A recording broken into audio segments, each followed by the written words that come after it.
Alors, considérant le principe d'alternance, je vais reconnaître Monsieur le député d'Abitibi-Est.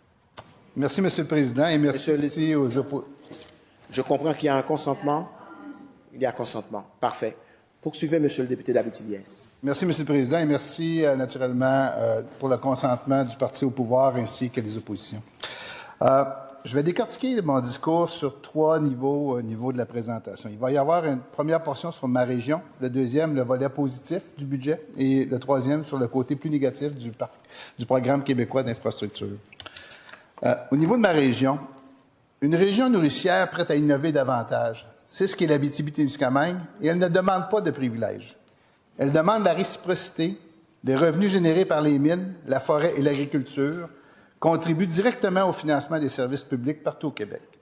Chaque once d'or, chaque mètre cube de bois, chaque litre d'eau puisée à même l'esquerre et chaque production agricole soutiennent l'économie nationale. Pourtant, les retombées structurantes demeurent trop souvent centralisées ailleurs. Les centres décisionnels, les sièges sociaux et les grands programmes structurants se concentrent davantage dans le sud, alors que la région est perçue avant tout comme un territoire d'extraction. Cette vision, elle est dépassée. Une région ressource moderne est une région intégrée, innovante et planifiée. Elle se développe avec des bâtisseurs, des institutions solides et une gouvernance territoriale cohérente. À cet égard, l'Abitibi-Témiscamingue démontre déjà son leadership, notamment avec la mise en place d'un pôle d'innovation régénératif axé sur la reconversion des sites miniers à des fins touristiques, culturelles et environnementales. Cette initiative a d'ailleurs été reconnue par le secrétariat de la Convention sur la diversité biologique de l'ONU comme un modèle exportable d'innovation territoriale intégrée.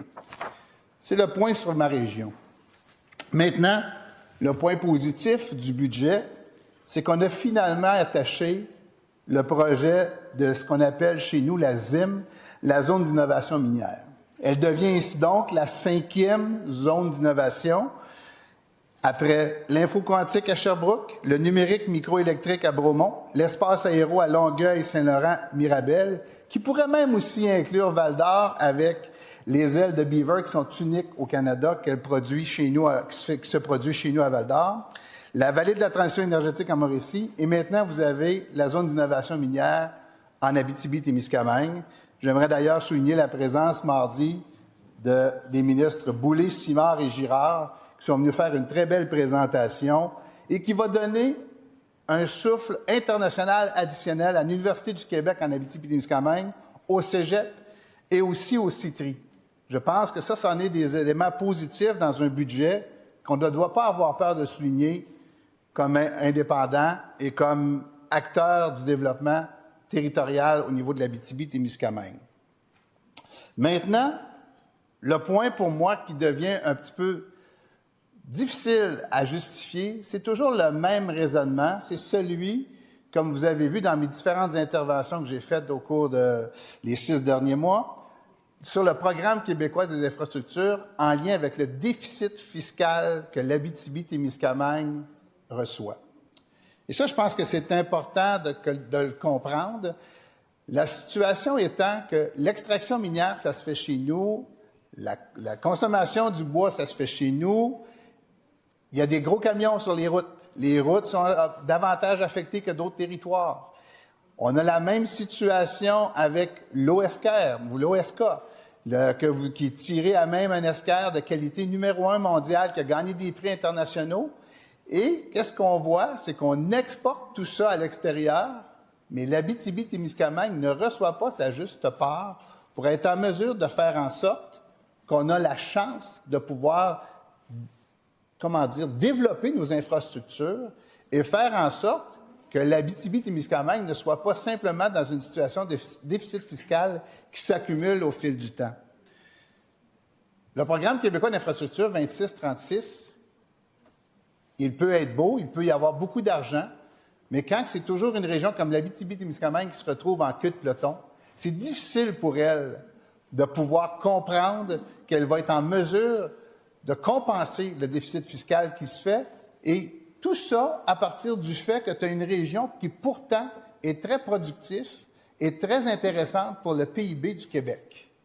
Je pense qu'il doit y avoir une conscience pour la suite des événements dans ce dossier-là, pas simplement pour le budget actuel, mais pour le budget futur, et les autres partis qui vont peut-être un jour prendre le pouvoir doivent s'adresser à cette situation-là et trouver des mécanismes qui vont faire en sorte que l'Abitibi-Témiscamingue va être en mesure d'être un acteur, pas simplement considéré pour son extraction de ses ressources premières, mais aussi comme étant un acteur qu'on doit protéger. En partant, commençons tout de suite par la route 117. La route 117 qui est une route quand même, je pense, importante. Elle est le chemin le plus court entre l'Est et l'Ouest à travers le Canada, ce qui fait en sorte qu'on a beaucoup de camionnage qui est sur cette route-là, mais elle n'a pas cette considération-là. Comme exemple, on peut le voir pour une 401, pour une route, une 40, une 20, etc.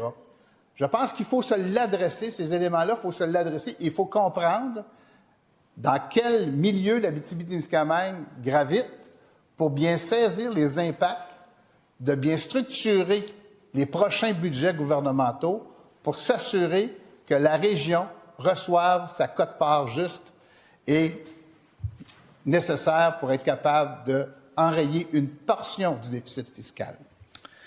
Maintenant, en terminant, je pense que c'est important de le mentionner. Quelle place pour l'Abitibi-Témiscamingue dans le Québec de demain?